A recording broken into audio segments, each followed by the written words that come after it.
Hi everyone, in this video I'll show you how to use Save Audio in Instagram Story in just easy steps. Watch the video until the end so you don't miss anything.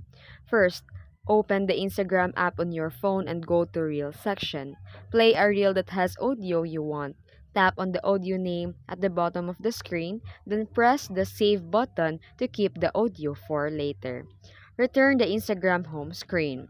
Swipe right or tap the profile picture to open the story camera. Record a new story or try to upload an existing video or photo. Then tap the sticker icon at the top right corner of the screen. Select the music sticker to open the music library. Then tap on Save tab to view your previously saved audio. Select the audio you want to choose. Then, drag the audio timeline to pick the exact part of the song you want. Preview your story to make sure the audio fits your content. Adjust volume, placement, and other story elements. And then tap your story to post it or close friends for a private share. And that's it.